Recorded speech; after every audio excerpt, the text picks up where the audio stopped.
उद्धारकर्ता का जन्म।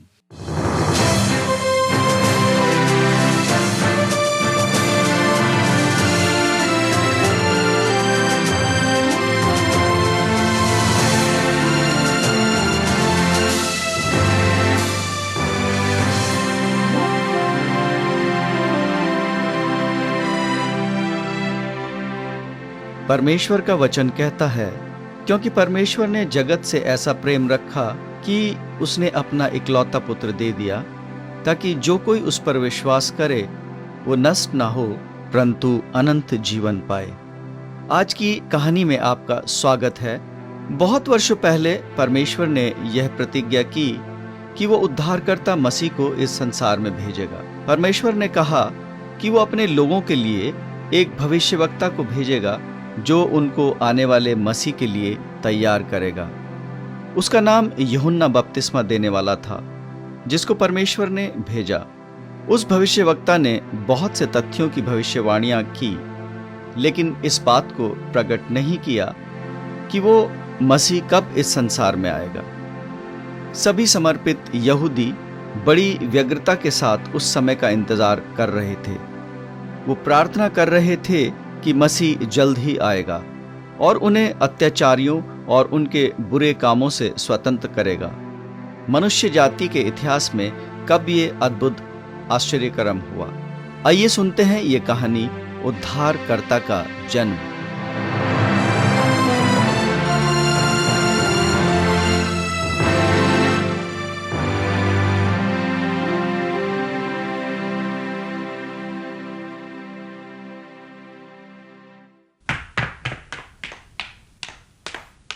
मरियम, तुम ठीक हो? हाँ यूसुफ, तुम मेरे लिए चिंता मत करो, मैं बिल्कुल ठीक हूँ। मैं कोशिश करता हूँ कि तुम्हारी चिंता ना करूँ, लेकिन ये मेरे लिए थोड़ा मुश्किल है। तुम और हमारी होने वाली संतान मेरे लिए सब कुछ है। साथ ही ये मेरा फर्ज है कि मैं तुम्हारा ख्याल रखूं। मैं इस बात से खुश हूँ कि तुम मेरा ख्याल रखते हो। मैं चाहती हूँ कि तुम मेरा जरूर ख्याल रखो, लेकिन चिंता ना करो।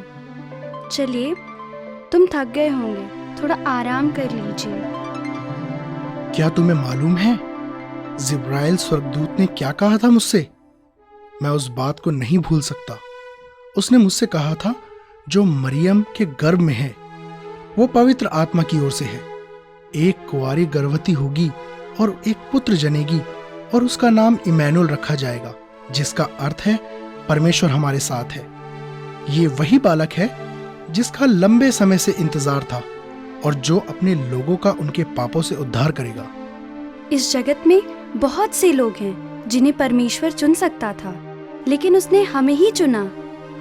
भविष्यवाणी कहती है वो बैतलहम में जन्म लेगा और हम अभी बैतलहम से लगभग 3 दिनों की दूरी पर हैं। मरियम, तुम ऐसी हालत में इतनी दूर यात्रा नहीं कर सकती।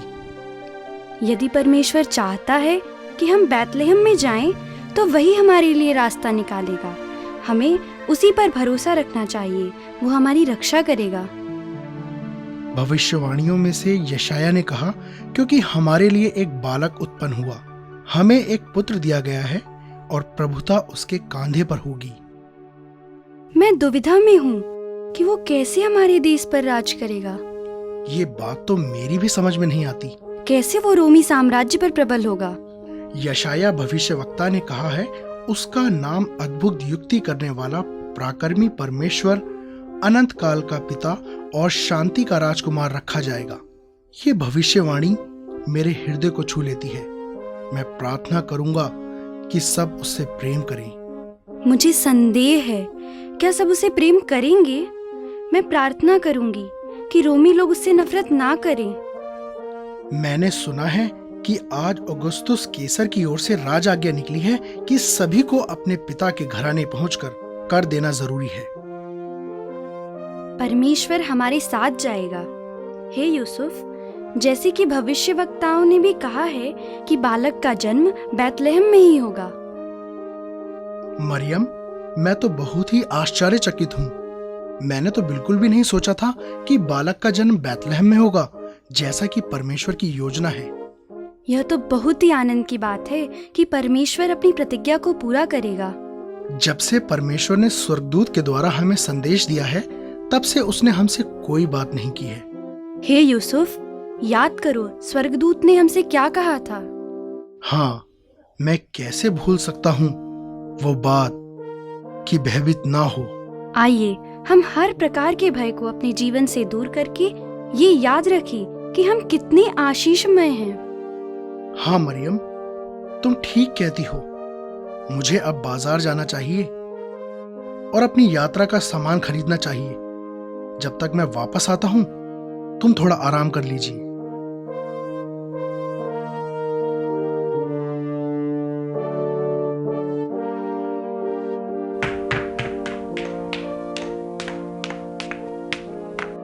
मरियम, मैं वापस आ गया हूँ। क्या आपने बाजार से खरीदारी कर ली? हाँ, कर ली। मैं समझता हूँ कि यात्रा के लिए अब हमारे पास सब सामान है।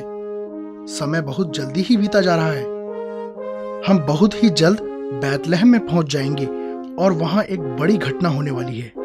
मैं वहां जाने के लिए बहुत ही उत्सुक हूँ। परमेश्वर हमारी रक्षा करेगा। मैं बहुत ही धन्यवादी हूँ मरियम, तुम्हारे विश्वास के लिए। आप धन्य हैं क्योंकि आपने मुझे उत्साहित किया है।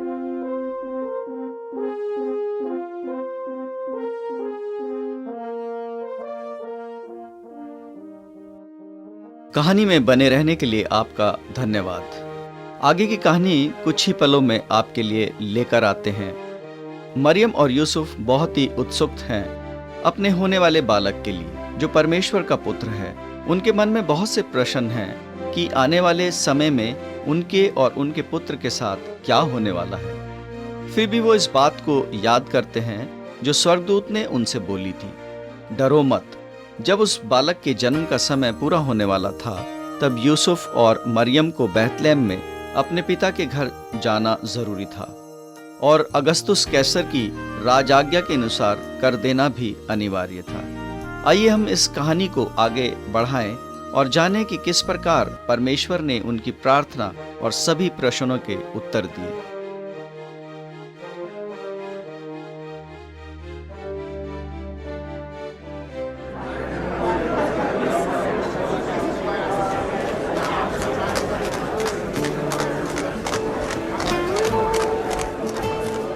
देखो कितने सारे लोग बैतलहम जा रहे हैं। मार्ग में बहुत भीड़ है। आओ हम इस यात्रा को आनंद के साथ पूरा करें। रात का अंधेरा तेजी से बढ़ता जा रहा है। हमें एक जगह खोजनी चाहिए जहां हम अपना तंबू डालकर आराम कर सके।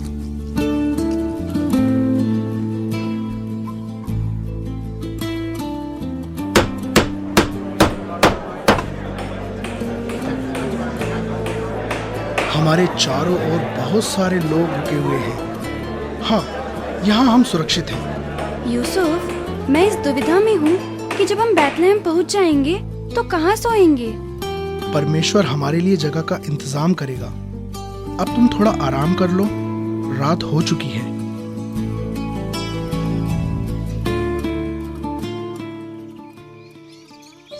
मरियम, हमें उठना चाहिए और जल्द ही अपने मार्ग पर जाना चाहिए। रात का विश्राम बहुत अच्छा था। मरियम, तुम ठीक तो हो ना? हाँ, मैं बिल्कुल ठीक हूँ। आप चिंता ना करें। हे परमेश्वर, बालक का जन्म बैतलहम में पहुंचने से पहले ना हो।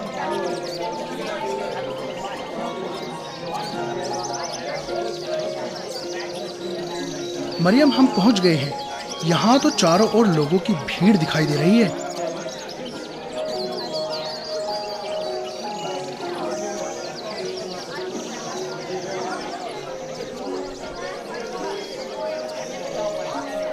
मरियम, हम बैतलहम पहुंच गए हैं। यहाँ तो हर जगह लोगों की भीड़ नजर आ रही है। तुम यहीं रुको, मैं किसी सराय में ठहरने की जगह ढूंढता हूँ।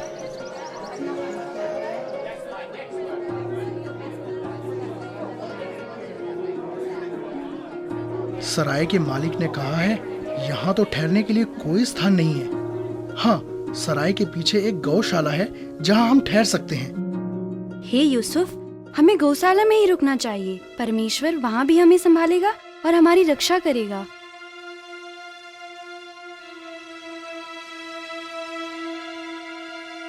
हे मरियम, मुझे तो नहीं लगता कि इस जगह पर परमेश्वर के पुत्र का जन्म होगा। तुम लेट जाओ और थोड़ा आराम कर लो। यहाँ मैं अच्छा महसूस कर रही हूँ। हे यूसुफ, मुझे लग रहा है कि बालक जन्म लेने वाला है। मैं ऐसा ही महसूस कर रही हूँ।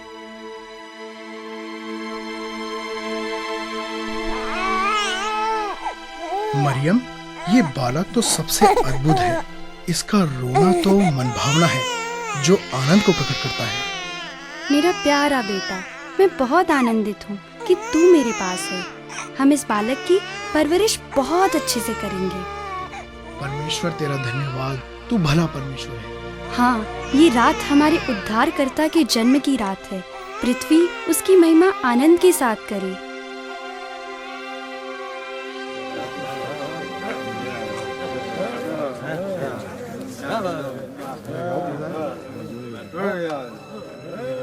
कौन है वहाँ? ये कौन सा समय है यहाँ आने का? हम चरवाहे हैं और शहर के बाहर जो पहाड़ी इलाका है वहाँ से आए हैं। प्रभु, क्या यही बालक का जन्म हुआ है? हाँ, वो बालक यही है। परमेश्वर की महिमा हो कि उसकी बात सत्य है। लेकिन तुम लोगों को ये कैसे मालूम हुआ? जब हम अपनी भेड़ों की रखवाली कर रहे थे तो परमेश्वर के स्वर्गदूत ने आकर हमें बताया कि उद्धारकर्ता का जन्म हुआ है।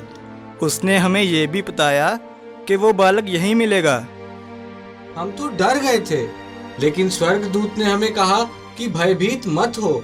उसने हमें बताया कि वो हमारे लिए एक शुभ समाचार लेकर आया है कि आज रात उद्धारकर्ता का जन्म हुआ है जो मसीहा है। मसीहा? यही आवाज हमने सुनी कि वो मसीहा है। हाँ, और तभी आकाश खुल गया और परमेश्वर के दूतों के द्वारा संगीत सुनाई दिया। वो बहुत खूबसूरत नजारा था। वो गीत गा रहे थे कि आकाश और पृथ्वी पर परमेश्वर की महिमा हो। क्या हम उस बालक को देख सकते हैं? हाँ हाँ जरूर, मेरे पीछे आओ।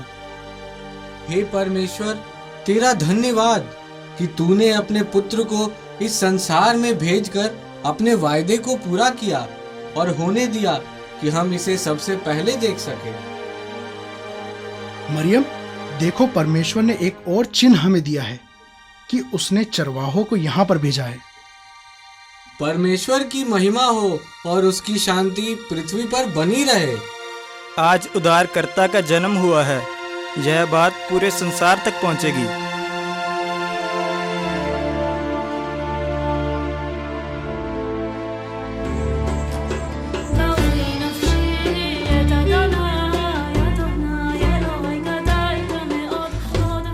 पूरा हफ्ता गुजर गया और पता भी नहीं चला। ये भी क्या दिन है इस शहर यरूशलेम में। मैं तो सच में डर गई थी जब उस बूढ़े मनुष्य ने बालक यीशु को सोते हुए छुआ था। मुझे भी कुछ समझ नहीं आ रहा था कि क्या करूं। मुझे तो मालूम ही नहीं था कि वह कौन है। लेकिन फिर भी ये आनंद की बात है कि एक और समाचार हमें उनके द्वारा मिला। हाँ, लेकिन आनंद की बात यह है कि मेरा चचेरा भाई जकरयाह उस बूढ़े व्यक्ति शमौन को जानता था। बिल्कुल ठीक कहा तुमने मरियम। जकरिया ने ही हमें भरोसा दिलाया कि शमौन एक भला और धर्मी मनुष्य है। और उसने अपने हाथों को उठाकर परमेश्वर को धन्यवाद दिया और कहा कि अब परमेश्वर मुझे मृत्यु प्रदान करे। मैं कभी भी उसके उन शब्दों को नहीं भूल सकता जो उसने कहे थे कि देख, वो तो इज़राइल में बहुतों के गिरने और उठने के लिए भेजा गया है।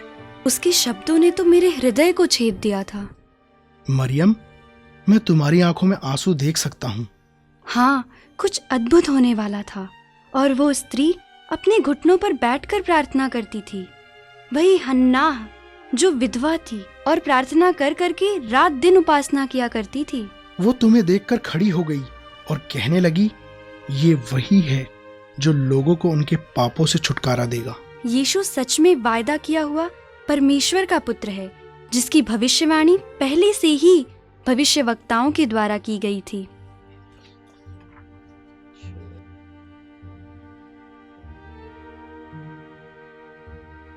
परमेश्वर ने अपने पुत्र को इस संसार में भेजने के लिए कुंवारी मरियम को चुना, जिसकी मंगनी पहले से ही यूसुफ नामक व्यक्ति से हो चुकी थी। मरियम और यूसुफ ने बैतलहम की यात्रा साथ साथ की और उसी दौरान यीशु का जन्म हुआ और जो भविष्यवाणी उसके जन्म के विषय में हुई थी वो पूरी हुई।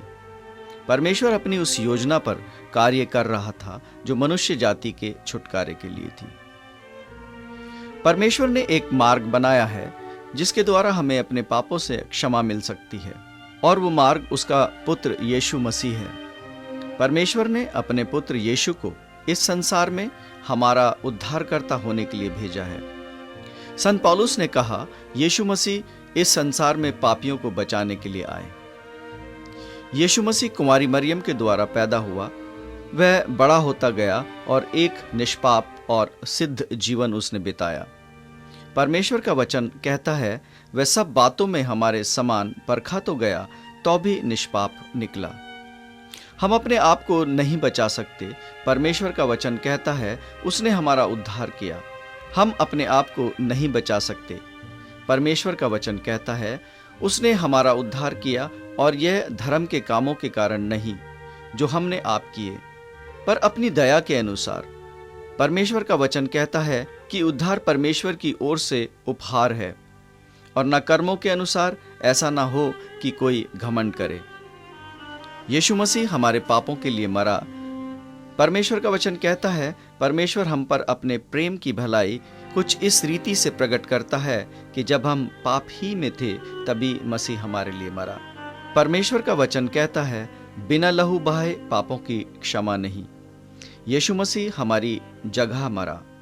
यशाया भविष्यवक्ता ने कहा, हम तो सब के सब भेड़ों के समान भटक गए थे, हम में से हर एक ने अपना मार्ग लिया और यहोवा ने हम सबों के अधर्म का बोझ उसी पर लाद दिया। संत पौलुस ने कहा, पवित्र शास्त्र के अनुसार यीशु मसीह हमारे पापों के लिए मर गया और गाड़ा गया और पवित्र शास्त्र के अनुसार तीसरे दिन जी भी उठा। यीशु कब्र में नहीं रहा, बल्कि वो जीवित उठा और हमेशा के लिए जीवित है। एक दिन फिर से वो वापस आएगा। उसने कहा, मैं वापस आऊंगा। यीशु के माध्यम से हमें पापों की क्षमा मिल सकती है। अब मैं एक छोटी सी प्रार्थना करने जा रहा हूं। ध्यानपूर्वक प्रार्थना को सुनिए और उसे अपनी व्यक्तिगत प्रार्थना बना लीजिए और प्रतिदिन उसे दोहराइए। आइए हम प्रार्थना करें। हे परमेश्वर, मैं तेरा धन्यवाद करता हूं कि तूने मेरे पापों की क्षमा के लिए प्रबंध किया है। तूने अपना जीवित वचन प्रभु यीशु इस संसार में भेजा कि वह मेरा उद्धार करता हो। तेरा धन्यवाद हो कि उसने अपने आप को मेरे लिए दे दिया। मैं और अधिक जानना चाहता हूं कि मेरे पाप कैसे क्षमा हो सकते हैं। आमीन। श्रोताओं, अगले कार्यक्रम में एक और नाटक के साथ हम आपकी सेवा में फिर प्रस्तुत होंगे। तब तक के लिए हमें आज्ञा दें। नमस्कार।